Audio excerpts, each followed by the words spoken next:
Assalamualaikum. Kami kelompok 4 akan mempresentasikan materi tentang multimedia berbasis web. Kelompok 4 beranggotakan Yuyun Masrofatul Lailiyah, Lila Syafira Putri Sumarsono, dan Aisyah Nurkofifah. Multimedia berbasis web adalah situs web yang mengandung lebih dari satu jenis media, biasanya suara, video, atau animasi di samping teks dan gambar. Komputer dan koneksi internet cepat broadband membuat multimedia berbasis web jauh lebih layak daripada di masa lalu. Penggunaan web begitu sederhana, yaitu dengan sebuah peramban web untuk mengakses konten di web. HTML adalah bahasa pemrograman yang memungkinkan seorang pengguna untuk membuat dan menyusun bagian paragraf, heading, link atau tautan, dan block code untuk halaman web. Keuntungan menggunakan multimedia berbasis web yaitu dapat mengatasi gaya belajar, bahan lebih menarik dan menyenangkan, dan banyak ide-ide yang lebih mudah untuk disampaikan. Kekurangan menggunakan multimedia berbasis web adalah waktu dan biaya pengembangan lebih banyak, serta kompatibilitas dan download waktu untuk multimedia berbasis web. Terdapat 5 aktivitas dalam pengembangan multimedia berbasis web yaitu menentukan jenis produk dan platform, merakit komponen, melakukan review, berlatih presentasi, dan melakukan sesi. Aktivitas pertama, menentukan jenis produk dan platform. Langkah pertama adalah menentukan tipe aplikasi web dan platform.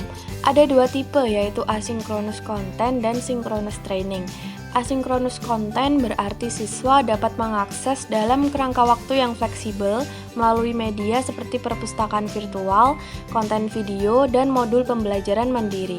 Sedangkan synchronous training berarti siswa mengakses dalam kerangka waktu tertentu atau telah ditentukan melalui media online tertentu seperti konferensi video, teleconference, live chat, dan streaming.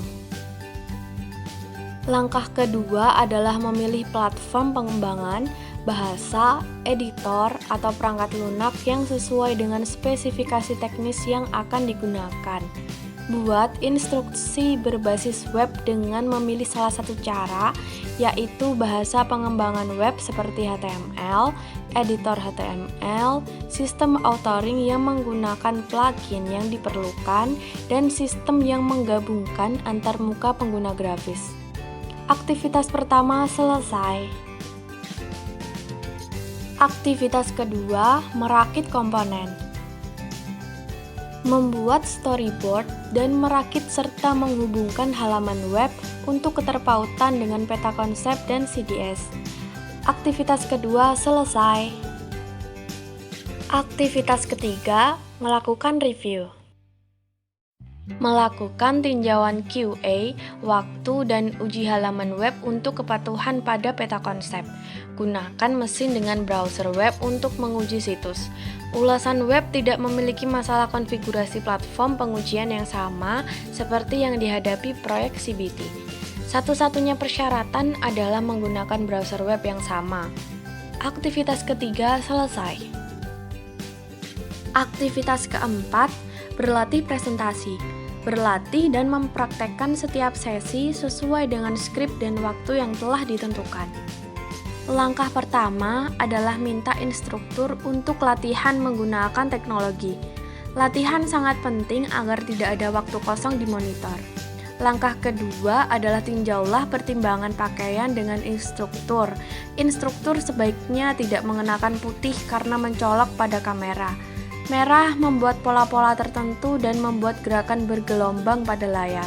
Sebaiknya tidak menggunakan perhiasan karena membuat mikrofon mengeluarkan suara yang besar.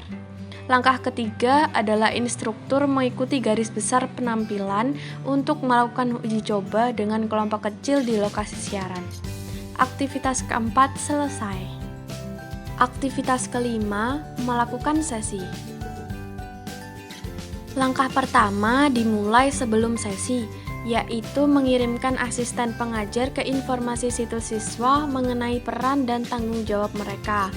Asisten pengajar dan peserta juga harus menerima salinan cetak surat sambutan kepada peserta yang menjelaskan tentang isi dan struktur dari kursus, garis besar topik dan alokasi waktu, formulir informasi biografi, dan instruksi untuk menyelesaikan aktivitas di dalamnya.